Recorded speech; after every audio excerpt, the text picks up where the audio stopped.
Singh, All India Banjara Seva Sangham Associate President, Telangana State, Hyderabad. ఎంతో ఆశతో all India Banjara సేవా సంఘం యొక్క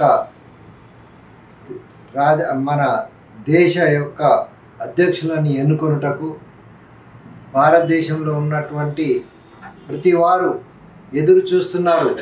ఏకైక అధ్యక్షుడిగా ఉండాలి, అందరినీ ముందుకు నడిపించాలి అనే ఉద్దేశంతో తిలావత్ గారు అందరు భారతదేశంలో ఉన్నటువంటి ఎన్ఈసి వాళ్ళతోటి జాతి పెద్దలతోటి మాట్లాడి ఏకగ్రీవంగా ఒక తాటిపైకి తీసుకొచ్చి కోర్ కమిటీ దాదాపు 12 మందితోటి కోర్ కమిటీని నిర్వహించి దానిలో రమేష్ ఆర్య లాంటి వాళ్ళు దేశంలో జాయింట్ సెక్రటరీగా ఉన్నటువంటి రమేష్ ఆర్య గారిని అధ్యక్షుల కమిటీ యొక్క కన్వీనర్గా చేసి హైదరాబాదులో 25 మే నాడు ఎలక్షన్ జరుపుటకు నిర్ణయించి భారతదేశంలో ఎంతో ఆశతో చూస్తున్న మా భావి భారత అధ్యక్షుల కోసం ప్రతి ఎన్ఈసి మెంబర్ భారతదేశంలో ఉన్నటువంటి బంజారాలతోటి 51 మందితోటి నేషనల్ ఎగ్జిక్యూటివ్ కౌన్సిల్ ఉంటుంది. ఆ ఎగ్జిక్యూటివ్ కౌన్సిల్లే భారతదేశం యొక్క మన యొక్క ఆల్ ఇండియా బంజారా సేవా సంఘ భారత అధ్యక్షునిగా ఎన్నుకోవటానికి అందరూ కశ్మీర్ నుంచి కాలియా గారు, అదేవిధంగా హర్యానా నుంచి అమర్ సింగ్ గారు, మహారాష్ట్ర నుంచి బీకే నాయక్, నీలే నాయక్, టీసీ రాఠోడు, అదేవిధంగా గుజరాత్ నుంచి బంజారా గారు, అదే మా రాజస్థాన్ నుంచి సురేష్ పాల్ గారు, అతి కిందికి వస్తూ ఉంటే కర్ణాటక నుంచి మన యొక్క మాజీ ఎంపీ ఉమేష్ జాదవ్ గారు, మాజీ ఎమ్మెల్సీ జల్జా నాయక్ గారు, డి రామానాయక్ గారు, మరి ఆంధ్రప్రదేశ్ నుంచి వెంకటేష్, మరి మన తెలంగాణ నుంచి డిటి నాయక్ గారు కానీ, జగన్నాథరావు గారు కానీ, మన దగ్గర ఉన్నటువంటి మాజీ ఎంపీ సీతారాం నాయక్ గారు, మాజీ ఎమ్మెల్సీ రామ్ నాయక్, అందరూ ఒక తాటిపై వచ్చి జాతీయ అధ్యక్షునికి చేసుకుంటామనే ఉద్దేశంతో వచ్చినటువంటి వాళ్ళు ఎన్నికలు జరుపుతాము, ఎన్నికల ద్వారా అధ్యక్షుని ఎన్నుకుంటామన్న వాళ్ళే పరిస్థితి వారికి అనుకూలముగా లేదు. మాజీ అధ్యక్షుడు అయినటువంటి శంకర్ పవార్ ఆయన యొక్క ఆ పీరియడ్లో జాతి పెద్దలందరూ కలిసి తిలావత్ గారు, రాజు నాయక్ గారు, శంకర్ పవారు, టీసీ రాఠోడు అందరూ మహారాష్ట్ర ముఖ్యమంత్రి ఏక్నాథ్ షిండే గారి దగ్గరికి వెళ్ళి వాళ్ళకి మా భారతదేశంలో బంజారాలకు బాంబే లోపల మాకు రిజిస్ట్రేషన్ చేసుకున్నాం ఆల్ ఇండియా బంజారా సేవా సంఘ్ని, ఎంతో ముఖ్యంగా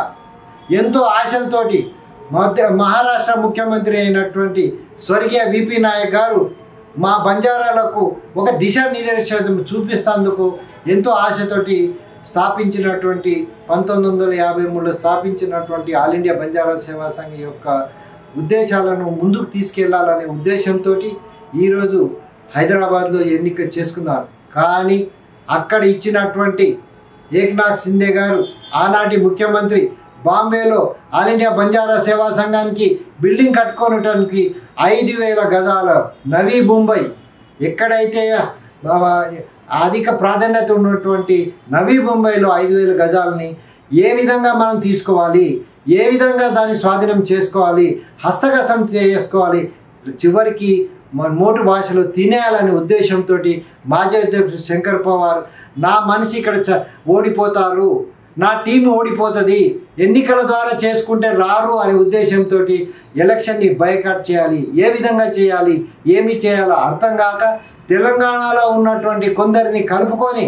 గుండాలను తీసుకొచ్చేసి ధైర్యంగా దోపిడీ చేసి ఏ విధంగా భయపెట్టించేసి కాశ్మీర్ నుంచి కన్యాకుమారికి వచ్చినటువంటి వాళ్ళని భయపెట్టించి భయప్రాంతులకు ఉసిగల్పి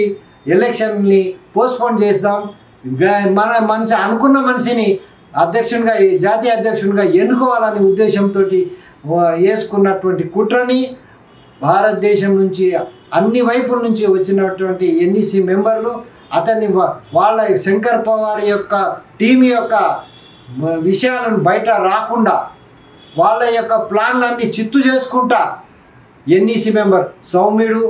మృదు స్వభావి అయినటువంటి జాతికి ప్రేమను కల్పించినటువంటి డాక్టర్ టీసీ రాథోడ్ గారిని అందరం కలిసి ఎన్నుకుందాం, వాళ్ళు చేస్తున్నది తప్పు అని చెప్పేసి వాళ్ళు చేస్తున్న వాటిని ఖండించి ముందుకొచ్చేసి అందరూ ఆ రోజు వచ్చినటువంటి 51 మందిలో